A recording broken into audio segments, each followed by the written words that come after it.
Well, what is your first impression of this woman, and how do you think the jury is going to respond to her? Listen, Dr. Drew, first impressions matter. When there's a complicated situation like murder where someone is stabbed over and over and over and cut from the jaw, one ear to across the jaw to the other ear, first impressions matter. When we are trying to make sense of something, whether you're coming in for a job interview or in this case with murder, as soon as we look at her, we are deciding based on sometimes the nonverbals, sometimes her gestures and her mannerisms on, is this a woman who could commit murder? Is this a woman who's a liar? And do we have a potential guilty person here? And I think the answer is going to be yes. We see a lot of crocodile tears and a lot of body language tells that say this woman is not only capable of murder, but she's a phony. Give me one.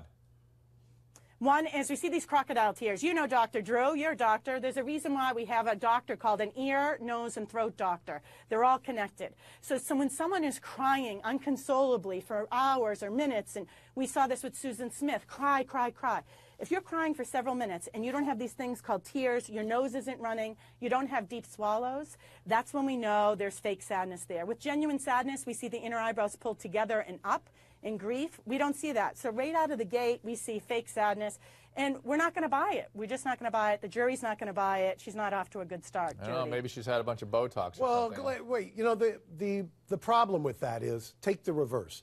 If she sat there stoically, then and didn't cry at all, then what people would be saying is, oh my God, she's a sociopath, she's a monster, she didn't show any emotion, but she does blah, sit there. blah, blah. No, but the problem with this, with all due respect, is the jury is going to, I mean, first of all, understand something. There is a mountain of evidence against this woman. So, I mean, let's just the jury's already biased by that. The jury is completely biased by that. They understand it. They know somebody's been stabbed 29 times. This isn't a mystery in terms of who did it. So that you come in with jurors predisposed to that. So that isn't going to be the question. The question is whether or not they have some empathy or sympathy, whereby, as Marcia discussed earlier, they may want to move this from a murder and slide it down to a manslaughter. Mark, do you coach your defense, your clients to do something to try to get more sympathy from the jury? The worst thing you can do is coach a client.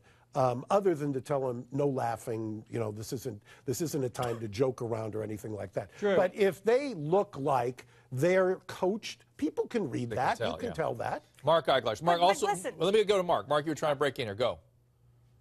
Yeah, because I actually do agree with Garagos. First of all, I don't think that clients should ever be judged based on how they're acting in court. But that being said, we tell our clients, you know, they're looking to us for guidance. They're so consumed with nerves, they don't know how to act. It really would be disconcerting to think that somehow they're judging the defendant and making a decision about their guilt and not looking at the evidence. That's problematic. Let's take a quick call. Maya in California. Maya? Hi. I was wondering, hi, Dr. Drew. I was wondering, if she was this crazy and this psychotic to commit such violent overkill, why would he have this relationship with her? Why would he have this sexual relationship?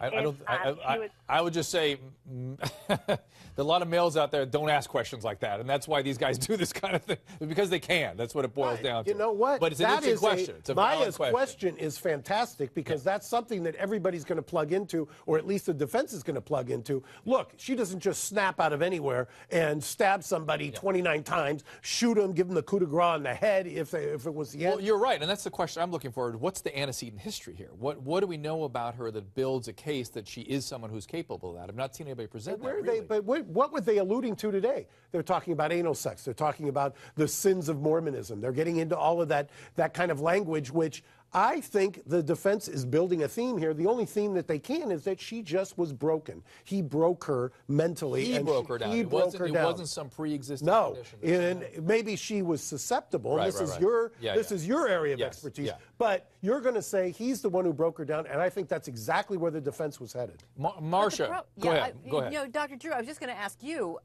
The problem with that defense is that in saying that she snapped, that there was some kind of provocative act on his part, and obviously, as Mark Garagos and I have been saying, you know, something that he was doing to her, some kind of brutality inflicted upon her that caused her to act out. Yeah, they keep the talking problem about, is, Doctor, if I ask you, Doctor, as an expert, to opine for me in front of the jury that she snapped because of something he did, wouldn't you need some evidence of his prior conduct, that he had been abusive to her in the past, as opposed to something that just only happened between them on that one day? But sometimes, I would say, Mark, to take devil's advocacy, I would say sometimes it is the special alchemy of that relationship that results in both of them going to a place they would know. How many people? How many couples have you met? How many couples have you met that, you know, seem perfectly normal, separated from one another, but you put them together and there's a chemistry there that just is explosive. But still, you'd want to know that both of these people, if you're going to make the case that he had really done something brutality.